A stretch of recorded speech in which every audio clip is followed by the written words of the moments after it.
পবিত্ৰ ক্ষণতে উজলি উঠা খ্ৰীষ্টৰ জ্যোতি।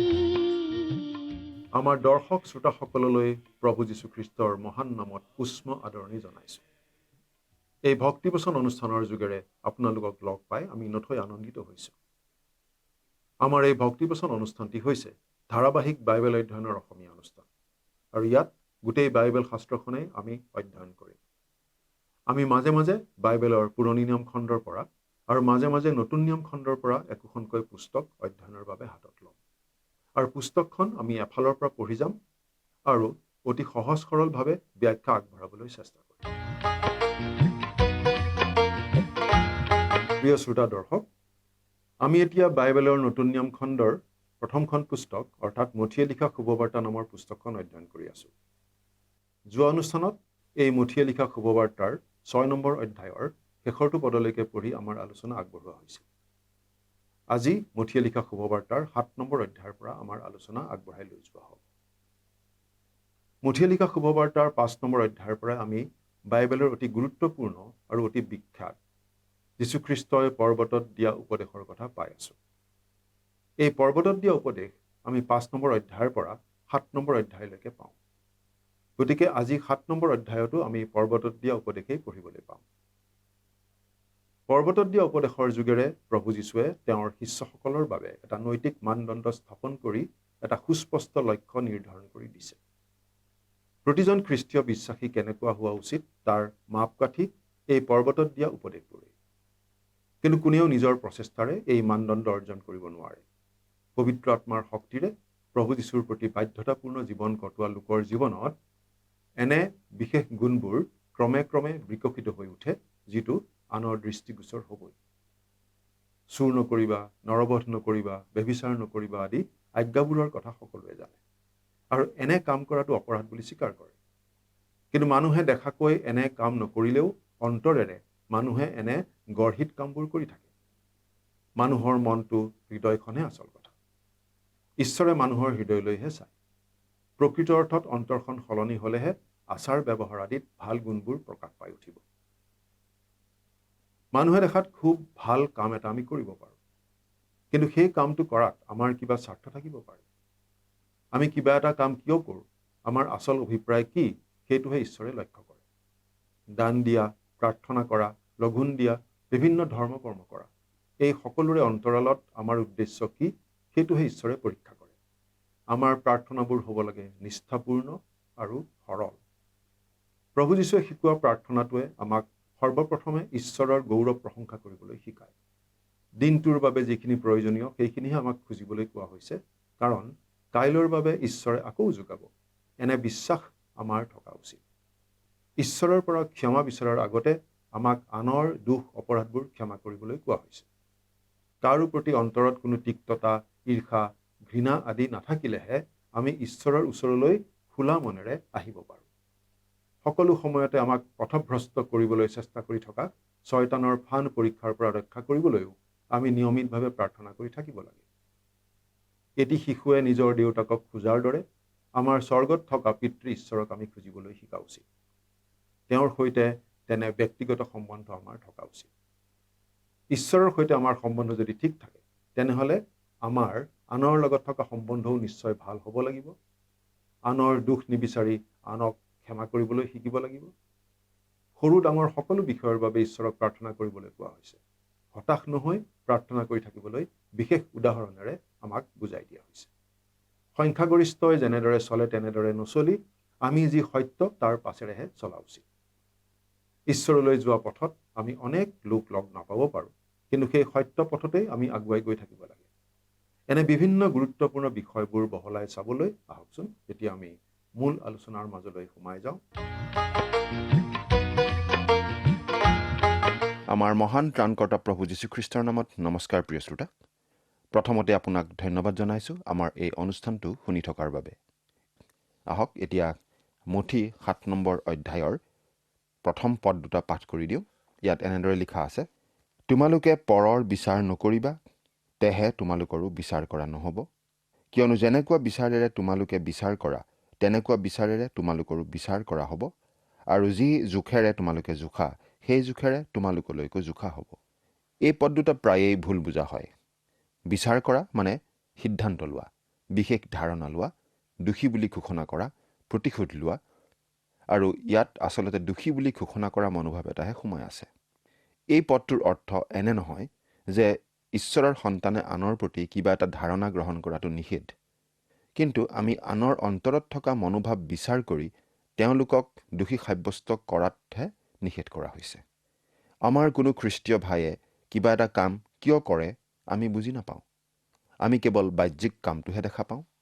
আনৰ ভুল কাম আৰু মন্দ আচৰণৰ বিষয়ে মত পোষণ কৰাত ঈশ্বৰে আমাক বাধা দিয়া নাই বুলি আমি দেখিবলৈ পাম। কিন্তু আপুনি আনৰ প্ৰতি মত পোষণ কৰাত অতি কঠিন হ'লে আপোনাক আনৰ প্ৰতি কঠিন মনোভাৱৰ মানুহ বুলি জনা যাব। আমি এনেকুৱা মানুহ জানো, আপুনিও নিশ্চয় জানে। হয়তো কোনোবাই আপোনাক কেতিয়াবা এনেদৰে কৈছে, তেওঁ কোৱা কথাত একেবাৰে পাত্তা নিদিব। তেওঁ কেতিয়াও কাৰো ভাল কথা একেবাৰে নকয়। অৰ্থাৎ তেওঁ আনক যেনেকৈ বিচাৰ কৰে তেওঁকো আনে তেনেকৈ বিচাৰ কৰিছে। প্ৰভুৱে ইয়াত তাকেই কৈছে। 7 নম্বৰ পদ, তুমি নিজৰ চকুত থকা চটিলৈ মন নকৰি ভায়েৰাৰ চকুত থকা কুটাডালিলৈ কিয় চাইছা? তেওঁ আপোনাৰ ভাইৰ চকুত থকা সৰু কাঠৰ গুৰি এটা আপোনাৰ চকুত থকা প্ৰকাণ্ড কাঠৰ লগত তুলনা কৰিছে। কাঠৰ টুকুৰাটো হৈছে সমালোচনাৰ মনোবৃত্তি। আপোনাৰ চকুত সেইটো থকালৈকে আপুনি আনৰ সামান্য পাপ এটাও বিচাৰ কৰাৰ স্থানত নাই। 4 আৰু 5 নম্বৰ পদ, আৰু চোৱা, নিজৰ চকুত চটি এডাল থাকোঁতেই তোমাৰ চকুৰ পৰা কুটাডালি উলিয়াবলৈ দিয়া, এই কথা ভায়েৰাক কেনেকৈ ক'ব পাৰা? হে কপটি, প্ৰথমতে নিজৰ চকুৰ পৰা সেই চটি উলিয়াই পেলোৱা, তেহে তোমাৰ ভায়েৰাৰ চকুৰ পৰা কুটাডালি উলিয়াবলৈ ভালকৈ দেখিবা। এই বিষয়ে নিশ্চয় আমি সাৱধান হ'ব লাগে। আমি আনৰ প্ৰতি কঠিন বিচাৰ কৰিব নালাগে বুলি যীশুৱে কৈছে যদিও তেওঁ এই বুলিও কৈছে যে ফলৰ দ্বাৰাই তেওঁলোকক চিনিবা। এজন বিখ্যাত লোকে কৈছিল, মই বিচাৰক নহয়, ফল পৰিদৰ্শকহে। কোনোবা খ্ৰীষ্টিয়ানে ফল উৎপন্ন কৰি আছেনে নাই আমি নিশ্চয় ক'ব পাৰোঁ। 6 নম্বৰ পদ, কুকুৰবোৰক পবিত্ৰ বস্তু নিদিবা আৰু তোমালোকৰ মুকুতা গাহৰিৰ আগত নেপেলাবা, কিজানি সিহঁতে সেইবোৰক ভৰিৰে গছকে আৰু ঘূৰি তোমালোককো চিৰি পেলায়।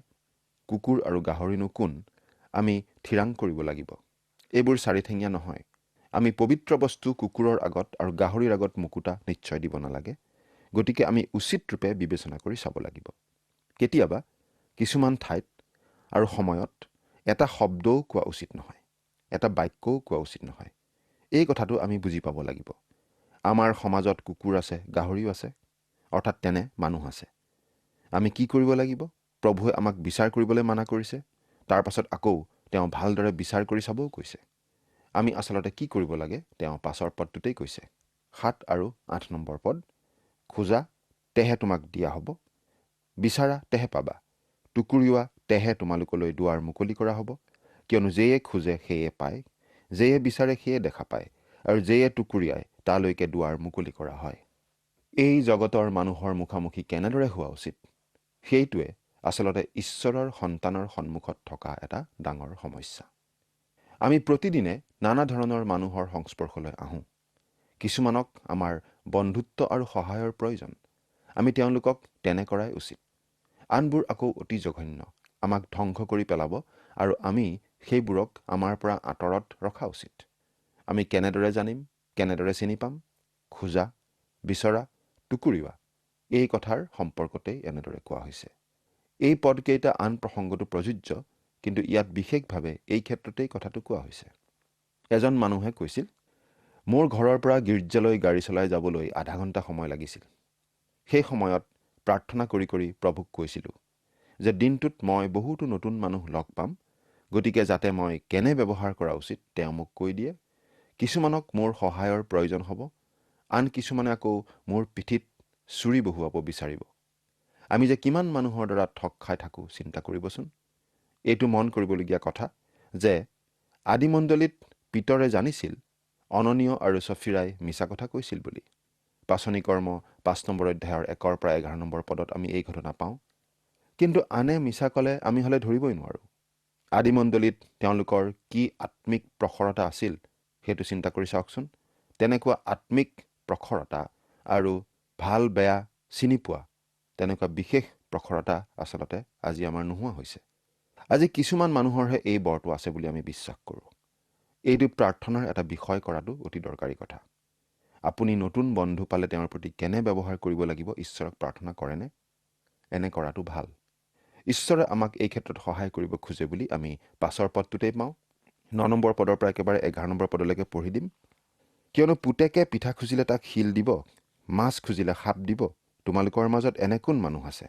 এই হেতুকে তোমালোকে দুৰ্জন হৈও নিজৰ সন্তানক যদি ভাল বস্তু দিব জানা, তেন্তে তাতকৈও তোমালোকৰ স্বৰ্গত থকা পিতৃয়ে তেওঁত খোজাবিলাকক ভাল বস্তু নিদিবনে? এতিয়া সোণালী নীতিটো আহিব। এতেকে সকলো বিষয়তে লোকে তোমালোকক যেনে ব্যৱহাৰ কৰিলে তোমালোকে ভাল পোৱা, তোমালোকেও তেওঁবিলাকক তেনে ব্যৱহাৰ কৰা, কিয়নো এইয়ে বিধান আৰু ভাৱবাদীসকলৰ বাক্যৰ সাৰ। আপুনি কোনো নতুন মানুহক লগ পালে কেনে ব্যৱহাৰ কৰিব? আপুনি নাজানে। আপুনি বিচাৰ কৰা উচিত নহয়। কিন্তু তেওঁ যদি কুকুৰ বা গাহৰি, আপুনি সেইটো জনাটো ভাল। আমি আজি ঠগৰ পৰা সাৱধান হ'ব লাগে। গতিকে আমি কি কৰিম? এইটো এটা প্ৰাৰ্থনাৰ বিষয় কৰক। এতেকে সকলো বিষয়তে লোকে তোমালোকক যেনে ব্যৱহাৰ কৰিলে তোমালোকে ভাল পোৱা, তোমালোকেও তেওঁবিলাকক তেনে ব্যৱহাৰ কৰা, কিয়নো এইয়ে বিধান আৰু ভাৱবাদীসকলৰ সাৰ। এই নীতিৰ ভিত্তিতেই আপুনি কাম কৰিব লাগিব। এই মহান নীতিটোত এতেকে শব্দটো সকলোতকৈ দৰকাৰী। আগৰ কথাবোৰৰ লগত এই নীতিটো সাঙুৰি দিছে। অৰ্থাৎ ই প্ৰাৰ্থনাৰ লগতেই আহে। আপুনি এই নীতিটো অকলে লৈ তাৰ ভিত্তিতেই জীৱন কটায় বুলি নক'ব। প্ৰভুৱে কি কৈছে বুজি লওক। আমি খোজা, বিচৰা আৰু টুকুৰিওৱা কামটো কৰিলেহে এই মহান নীতিমতে চলিব পাৰোঁ। 13 আৰু 14 নম্বৰ পদ। ঠেক দুৱাৰেদি সোমোৱা, কিয়নো যি দুৱাৰে আৰু যি বাটে সৰ্বনাশলৈ নিয়ে, সেই দুৱাৰ বহল, বাটো মুকলি, আৰু সেয়েদি সোমোৱাও অনেক। কিয়নো যি দুৱাৰে আৰু যি বাটে জীৱনলৈ নিয়ে, সেই দুৱাৰ ঠেক, বাটো চেপ, আৰু তাক পোৱা লোকো তাকৰ। ইয়াত আচলতে আমাক যথেষ্ট ৰং ৰহস্যৰে ভৰা বহল পথ আৰু এন্ধাৰ অনাকৰ্ষণীয় এটা ঠেক পথৰ মাজত বাছি লোৱাৰ ছবি এখন আচলতে দিয়া হোৱা নাই। আচলতে তেওঁ এটা চুপিৰ ছবিহে দিছে। যদি আপুনি চুপিটোৰ বহল মুখেৰে সোমায়, ই সৰু হৈ গৈ গৈ অৱশেষত আপোনাক লৈ যাব মৃত্যু, ধ্বংস আৰু নৰকলৈ। কিন্তু আপুনি চুপিটোৰ ঠেক মুখেৰে সোমাব পাৰে। তাতেই আছে খ্ৰীষ্ট। তেওঁ এই বাট, সত্য আৰু জীৱন। তেওঁ এনেদৰে কয়, চোৰে কেৱল চোৰ, বধ আৰু বিনাশ কৰিবলৈহে আহে, কিন্তু মই হ'লে তেওঁবিলাকে যেন জীৱন পায় আৰু তাকেই যেন প্ৰচুৰকৈ পায়, এই নিমিত্তে আহিলোঁ। যোহন 10 নম্বৰ অধ্যায়ৰ 10 নম্বৰ পদ। আপুনি যিমানেই তেওঁৰ লগত খোজকাঢ়ি যায়, এই বাটটো সিমানেই বহল হৈ যায়। যিহিচকেল ভাৱবাদীৰ ভাৱবাণীত ঈশ্বৰৰ সিংহাসনৰ পৰা ওলাই অহা এখন নদীৰ কথা কোৱা হৈছিল, যিখন সৰু নিজৰাৰ দৰে ওলাই আহি বহল হৈ হৈ এখন ডাঙৰ নদীত পৰিণত হৈছিল। সেইটো ঈশ্বৰৰ সন্তানৰ জীৱনৰ এখন ছবি। ই প্ৰতিদিনে উন্নত হৈ যায়। আমাৰ প্ৰভুৱে এই কথাই কৈছে। 15 আৰু 16 নম্বৰ পদ। যিবোৰ ভাৰিকোৱা ভাৱবাদীয়ে মেৰৰ বেশ ধৰি তোমালোকৰ ওচৰলৈ আহে, কিন্তু ভিতৰে গ্ৰাসকাৰী ৰাংকুকুৰ সিহঁতলৈ সাৱধান হোৱা। সিহঁতৰ কৰ্মফলৰ দ্বাৰাই তোমালোকে সিহঁতক চিনিবা। মানুহে কাঁইট গছৰ পৰা দ্ৰাক্ষাগুটি বা পুলি কাঁইটৰ পৰা ডিমৰু গুটি পাৰেনে? ইছৰাইলক সাৱধান কৰি দিয়া হৈছিল ভুৱা ভাৱবাদীৰ পৰা, আৰু মণ্ডলীক আজি সাৱধান কৰা হৈছে ভুৱা শিক্ষকৰ পৰা। কিন্তু দুয়োটা শ্ৰেণীৰ লোকেই ভেড়াৰ পোছাক পিন্ধি আহিছিল আৰু আহে। ভিতৰি ৰাংকুকুৰ, কিন্তু বাহিৰত ভেড়া। 2 পিতৰ 2 নম্বৰ অধ্যায়ৰ 1 নম্বৰ পদত এনেদৰে লিখা আছে, তথাপি মানুহবিলাকৰ মাজত ভাৰিকোৱা ভাৱবাদীসকল উৎপন্ন হ'ল। সেইদৰে তোমালোকৰ মাজতো ভাৰিকোৱা উপদেশক উপস্থিত হৈ গুপুতে বিনাশৰূপ বিধৰ্ম প্ৰচলিত কৰিব। যিজনাই তেওঁবিলাকক কিনিলে সেই প্ৰভুক অস্বীকাৰ কৰিব, এইদৰে নিজে নিজৰ আকস্মিক বিনাশ ঘটাব। আমি তেওঁলোকৰ ফলৰ দ্বাৰাই তেওঁলোকক চিনিব লাগিব। তেওঁলোকৰ জীৱনত আমি তাকেই লক্ষ্য কৰিব লাগিব। এতিয়া পাঠ কৰি দিম একেবাৰে 21 নম্বৰ পদ। যিবিলাকে মোক প্ৰভু প্ৰভু বোলে, তেওঁবিলাক সকলোৱে যে স্বৰ্গৰাজ্যত সোমাব এনে নহয়, কিন্তু যিজনে স্বৰ্গত থকা মোৰ পিতৃৰ ইচ্ছা পালন কৰে, সেইজনহে সোমাব। আমি সোণালী নিয়ম মানি চলা বুলি কৈ ফুৰিব পাৰোঁ, কিন্তু কথাটো হৈছে আমি স্বৰ্গত থকা পিতৃৰ ইচ্ছা পালন কৰি চলিছোনে? যদি আপুনি তেওঁৰ ইচ্ছা পালন কৰিছে, তেন্তে আপোনাক এজন পৰিত্ৰাতা লাগে বুলি বুজি পাই খ্ৰীষ্টৰ গুৰিলৈ আহিবই। 22 আৰু 23 নম্বৰ পদ। সেইদিনা অনেকে মোক ক'ব, হে প্ৰভু, আমি তোমাৰ নামেৰে ভাবুক্তি প্ৰচাৰ কৰা নাইনে? আৰু তোমাৰ নামেৰে ভূতবোৰক খেদোৱা নাইনে? আৰু তোমাৰ নামেৰে অনেক পৰাক্ৰম কাৰ্য কৰা নাইনে? তেতিয়া মই সিহঁতক স্পষ্টকৈ ক'ম, মই তহঁতক কেতিয়াও জনা নাই। হে অধৰ্মীচাৰীবোৰ, মোৰ ওচৰৰ পৰা দূৰ হ। এই পদকেইটা নিশ্চয় আজিৰ খ্ৰীষ্টীয় বিশ্বাসীক বুজোৱা নাই। মৃত বা জীয়া সকলো বিশ্বাসকাৰীকেই উত্তোলিত কৰা হ'ব প্ৰভুক আকাশত লগ ধৰিবলৈ। কাকো প্ৰভুৱে এইবুলি নক'ব, মোৰ পৰা দূৰ হোৱা। এই অংশটি মহাক্লেশৰ সময় আৰু খ্ৰীষ্টৰ 1000 বছৰীয়া শাসনৰ প্ৰসংগতেই কোৱা হৈছে। এই ঠাইতে এই কথা আমি অনুমান কৰিব পাৰোঁ যে মহাক্লেশৰ সময়ত এই পৰ্বতত দিয়া উপদেশৰ বিশেষ অৰ্থ হ'ব সেই অৱশিষ্ট ইছৰাইল জাতিলৈ। ইয়াতে খ্ৰীষ্টীয় মণ্ডলীৰ সকলো সভ্যলৈও আচলতে সচেতন বাণী আছে। মানুহে আজি তথাকথিত অলৌকিক কাৰ্য কৰা কোনো মানুহৰ বিষয়ে কয় তেওঁৰ লগত ঈশ্বৰ আছে। কিন্তু এই পদকেইটাৰ আধাৰত আমি বাৰু তেনেদৰে ক'ব পাৰোঁনে? আজি বহুতো কাল্ট আৰু ভুৱা দলৰ নেতাৰ মুখতো যীশুৰ নাম। তেওঁলোকে বাইবেল আৰু যীশুৰ নাম ব্যৱহাৰ কৰে নিজক ভুৱা নহয় বুলি দেখুৱাবলৈ। বাহ্যিক ঘোষণাটো নহয়, কিন্তু ক্ৰুচত মৃত্যুবৰণ কৰা কিন্তু জীৱন্ত পৰিত্ৰাতাৰ সৈতে থকা আন্তৰিক সম্বন্ধটোহে আচল দৰকাৰী কথা। 24 আৰু 25 নম্বৰ পদ, যিকোনোৱে মোৰ এই সকলো বাক্য শুনি পালন কৰে, শিলৰ ওপৰত ঘৰ সজা বুদ্ধিমান মানুহৰ লগত তেওঁৰ তুলনা দিয়া হ'ব। পাছে বৰষুণ আনিলত ঢল আহিল আৰু বতাহ বলাত সেই ঘৰত খুন্দা লাগিলহি, কিন্তু তাৰ পোত শিলৰ ওপৰত হোৱা হেতুকে সি নপৰিল। যদি আপুনি খ্ৰীষ্টলৈ আহিছে, তেনেহ'লে তেওঁৱেই আপোনাৰ ভেটি। 1 কৰিন্থিয়া 3 নম্বৰ অধ্যায়ৰ 10 আৰু 11 নম্বৰ পদত এনেদৰে লিখা আছে, ঈশ্বৰৰ যি অনুগ্ৰহ মোক দিয়া হ'ল, সেই অনুসাৰে নিপুণ ঘৰ সাজোতাৰ দৰে মই ভিত্তিমূল স্থাপন কৰিলোঁ। তাৰ ওপৰত আনে সাজে, কিন্তু কেনেকৈ সাজে তালৈ প্ৰতিজন সাৱধান হওক। কিয়নো যি স্থাপন কৰা হ'ল তাৰ বাহিৰে আন ভিত্তিমূল কোনেও স্থাপন কৰিব নোৱাৰে। সেই ভিত্তিমূল যীশুখ্ৰীষ্ট। যেতিয়া আপুনি খ্ৰীষ্টত আশ্ৰয় লয়, আপুনি সেই ভেটিতেই নিৰ্মাণ কৰিব পাৰে। পবিত্ৰ আত্মাৰ প্ৰতি বশ হৈ আপুনি এনে জীৱন গঢ়িব পাৰে যিটো বাইবেলত সোণ, ৰূপ আৰু মূল্যৱান পাথৰৰ সৈতে ৰিজোৱা হৈছে। আন ধৰণৰ ঘৰো আছে। 26 আৰু 27 নম্বৰ পদ, আৰু যিকোনোৱে মোৰ এই সকলো বাক্য শুনি পালন নকৰে, বালিৰ ওপৰত ঘৰ সজা নিৰ্বুদ্ধি মানুহৰ লগত তেওঁৰ তুলনা দিয়া হ'ব। তাতে বৰষুণ আনিলত ঢল আহিল আৰু বতাহ বলাত সেই ঘৰত খুন্দা লাগিলত সি পৰিল আৰু তাৰ ঘোৰ পতন হ'ল। বালি কি? মানৱীয় উত্তমতা আৰু মানৱীয় প্ৰচেষ্টা। ই প্ৰাচীন মাংসিক দুৰ্বলতা। প্ৰিয় শ্ৰোতা, আমাৰ মাংসিক স্বভাৱে দিয়াতকৈ উত্তম কিবা এটা আপোনাক নিশ্চয় লাগিব। এই অংশটি মুঠিয়ে এই বুলি কৈ সামৰিছে। আমি 28 আৰু 29 নম্বৰ পদ দুটা চাওঁ। যীশুৱে এই সকলো বাক্য কৈ এতালত লোকসমূহে তেওঁৰ উপদেশত বিস্ময় মানিলে, কিয়নো তেওঁবিলাকৰ অধ্যাপকসকলৰ দৰে উপদেশ নিদি ক্ষমতাপন্নজনৰ দৰে তেওঁবিলাকক উপদেশ দিলে। প্ৰভু যীশু তেনেকুৱা শিক্ষক আছিল। তেওঁ কৰ্তৃত্বপূৰ্ণভাৱে শিকাইছিল। তেওঁ কিবা পঢ়া কথাকে আওৰাই থকা নাছিল। আমি আচলতে ক'বলগীয়া গুৰুত্বপূৰ্ণ কথা একোৱেই নাথাকে যদিহে ঈশ্বৰৰ বাক্যৰ কৰ্তৃত্বেৰে নকওঁ আৰু যদিহে কোৱা কথাখিনি ঈশ্বৰৰ বাক্য বুলি বিশ্বাস নকৰোঁ। কোনো মানুহে কিবা তত্ত্বৰ কথা কৈ থাকিলে মই শুনিব নোখোজোঁ, যিটো তেওঁ নিজেও চেষ্টা কৰা নাই আৰু আচলতে সেই বিষয়ে একো নাজানে। আজি আমাৰ দিবলগীয়া শুভবাৰ্তা আছে, এটা পৰিত্ৰাণৰ বাৰ্তা। ই কাৰ্যক্ষম বুলি আমি জানো, কাৰণ আমাৰ ক্ষেত্ৰত এই বাৰ্তা সফল হৈছে আৰু খ্ৰীষ্টলৈ অহা আন মানুহবোৰৰ জীৱনতো ই সফল হোৱা আমি দেখিবলৈ পাইছোঁ। প্ৰিয় শ্ৰোতা, পৰ্বতত দিয়া উপদেশ শাস্ত্ৰৰ অতি মনোমোহা অংশ। এই অংশটিৰে এনেই পাৰ হৈ নাযাব। যদি ঠিকমতে পঢ়ে, ই আপোনাক যীশুখ্ৰীষ্টলৈ আনিব। আপুনি যে ইয়াৰ নীতিবোৰৰ মানদণ্ড বজাই ৰখাত বিফল হ'ব, সেইটো ই দেখুৱাই দিব। ই আপোনাক কৰুণা বিচাৰি ক্ৰদন কৰোৱাব আৰু পৰিত্ৰাণৰ বাবে খ্ৰীষ্টলৈ লৈ আনিব। যেতিয়া আপুনি খ্ৰীষ্টক পৰিত্ৰাতা হিচাপে গ্ৰহণ কৰে, তেওঁ আপোনাক পবিত্ৰ আত্মা দিব, আপোনাক উচ্চ মানদণ্ডৰ জীৱন কটোৱাত সহায় কৰিবলৈ। আমি পৰ্বতত দিয়া উপদেশৰ কথাখিনি থুলমূলকৈ আকৌ এবাৰ চোৱাটো ভাল হ'ব, কাৰণ আমি দিয়া বহুতো মন্তব্য বহুতৰে বাবে নতুন ধৰণৰ যেন লাগিব পাৰে।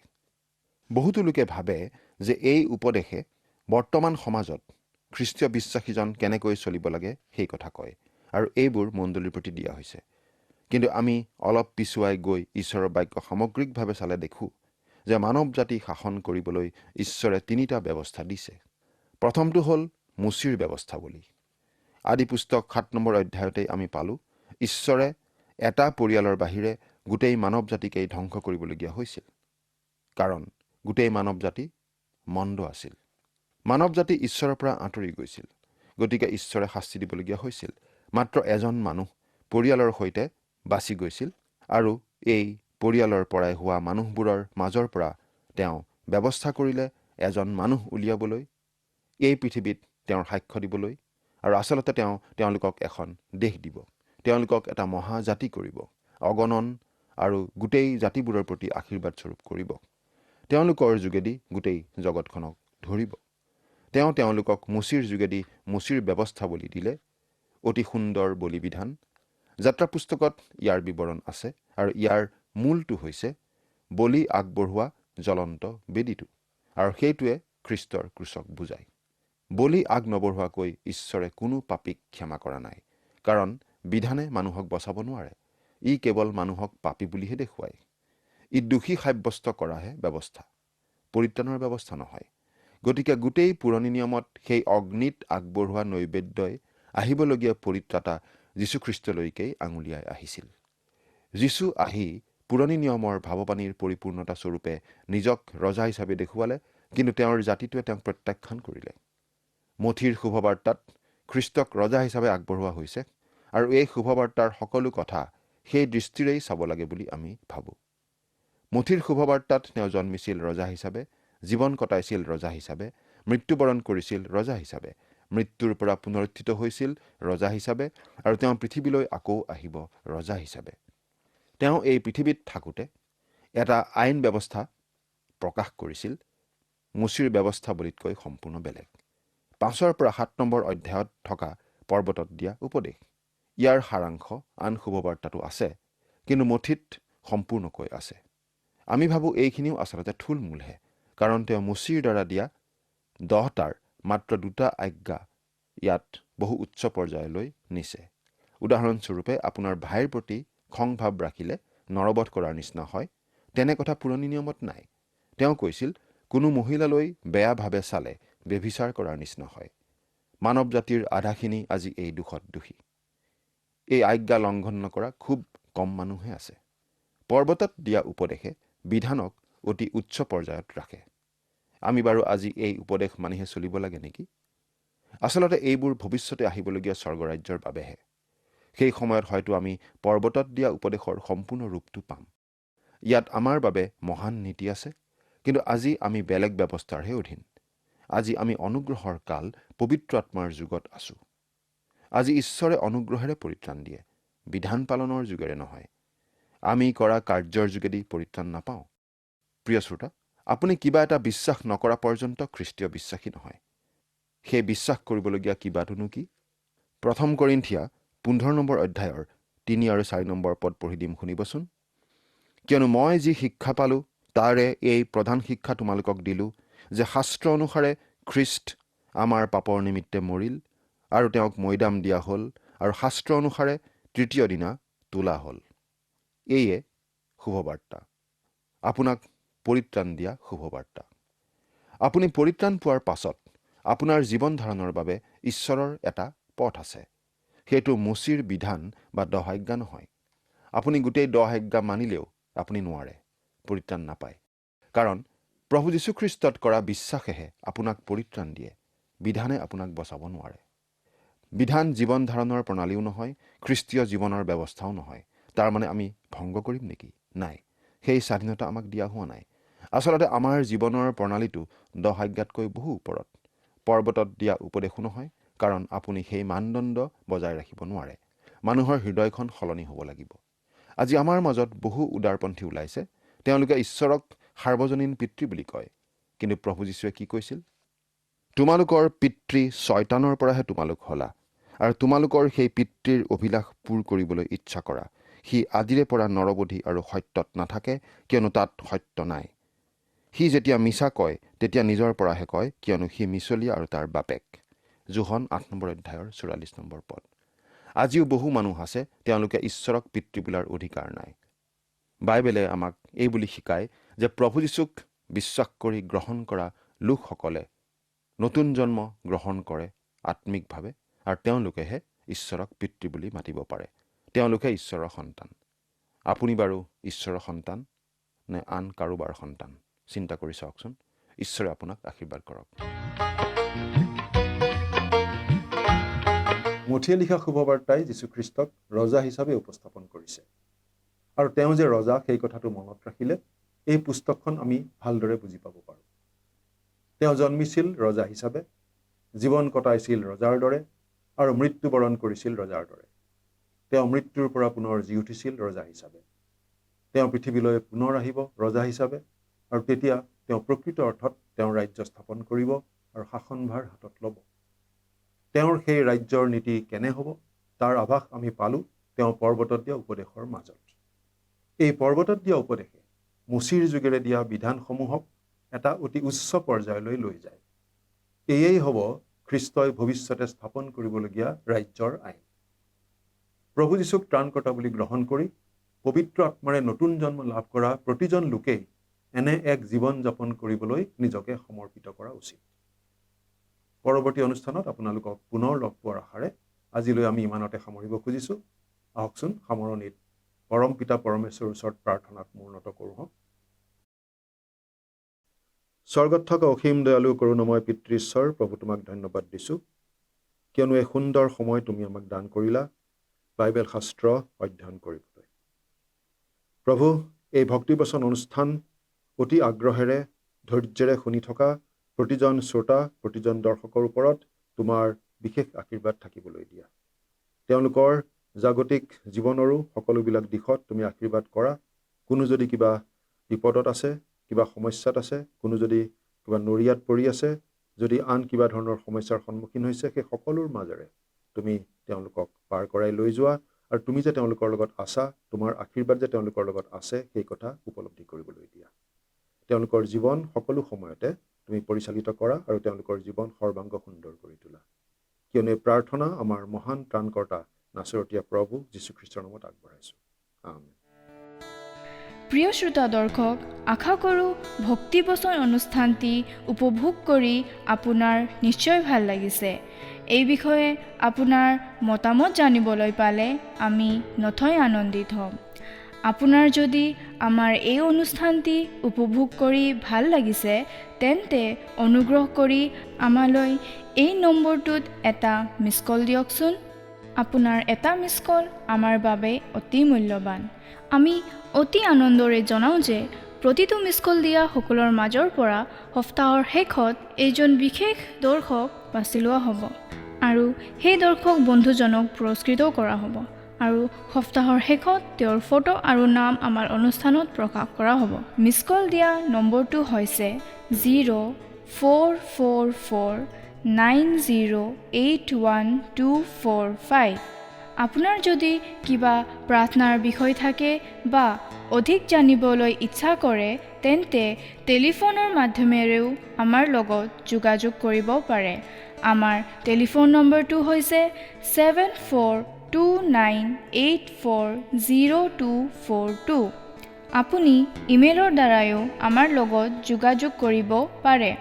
আমাৰ ইমেইল এড্ৰেছটো হৈছে assamese@radio882.com।